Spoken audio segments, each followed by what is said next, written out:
This is how 99% of Australian mortgage holders are paying their home loan incorrectly, like this Aussie lady. How the fuck am I going to pay off my mortgage now I lost my job? Now this chick over here wrote an article to Mamma Mia, some mum's chick website. She's basically whinging the fact that, I got a mortgage, now I lost my job, and I'm struggling to pay my mortgage. The usual spiel. But if she bought my book, which is Keep Calm and Mortgage On, which is Amazon's #1 education funding bestseller, she, like many of my clients, would have done this to their home loan. She would have went to chapter 6, which is the right way to sim, which is page 157, went to the next page, then applied the method which I teach my clients, which is called the Crisis Prevention Repayment System, the CPR system. Because my CPR method would have taught her not to do this to her mortgage. For example, this chick over here who is having a whinge has a property. There's an investment property. The home loan is worth $800K and the market value of this property was $1 million. Let's assume she got this home loan for 5 years, and back then life was really pretty, roses, rainbows and butterflies, and her rate was 2.99% and she was paying $3,368.52 per month. That was on a principal and interest repayment, and say throughout the years she added on an extra $10,000 to $20,000 of extra repayments into the home loan.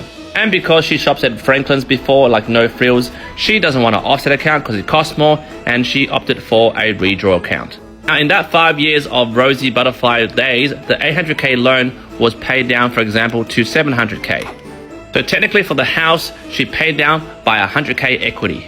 But in 2023, rates rose to 6.1 because she was off this 2.99% interest rate. 6.1 interest rate would then become $4,847, which means compared to her previous rate, she's now paying extra $1,479 per month. And on top of all this stuff that she's been doing, she lost her bloody job. And they quote this chick, she goes, "The fuck am I gonna pay my mortgage now? I lost my job, yo." Because if she read my book, she would have realized right now that she lost her job, and she's been a very good girl, paid down her home loan by $100K. She went back to the bank.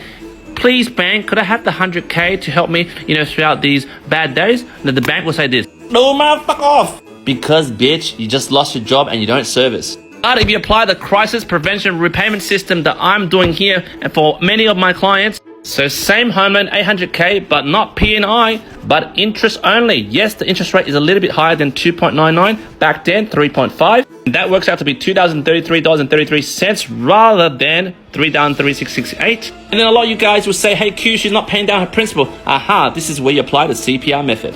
She then goes and opens an offset account, parks all the principal that she would have paid directly into a loan into this offset account, built it up to $100K. If she followed the CPR method until 2023 when rates jacked up and she was on 6.1 P&I, but then interest only is 6.5. And remember guys, she's still, putting the extra money and all that stuff to, pay down the loan, but indirectly into the offset account.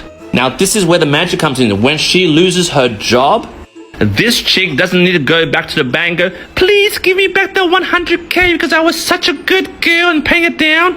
She'll go to her offset account and take this money whenever she wants. You gotta remember guys, the money you put in redraw, that belongs to the bank. When you redraw and you lost your job, they'll ask you, whether you can still service it or not. Money in an offset account belongs to you. The bank has no say when you can take it out or not. Even you lost your job or you lost your legs or you're permanent disabled, you can still take the money out.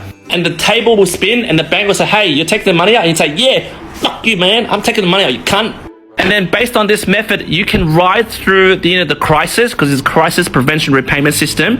And then when she gets her job back, maybe 6 or 7 months later, she can opt to pay more back into the offset, or she can get a chunk of this money and chuck it into a loan to pay it down physically to whatever fuck she wants.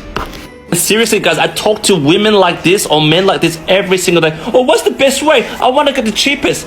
Dude, you need the right loan structure to prevent crisis in the future like this chick. Yes, you got the bloody cheapest rate because you're on P&I, blah, blah, blah, and redraw, no fees and shit like that. But then when you lose your job, can you survive 6 to 7 months? Right now, you can't pull the money out. But someone who was on a little bit higher rate but still competitive, interest only with offset account, well, she can survive because she got $100K for the next 12 months. And the chick who was all conscious about rate, well, you gotta sell your house and sucked in. Well, this chick, which is on CPR method, will probably, ride through the storm and then use a bit of that money to buy another property and use this method, accumulate more property and retire early.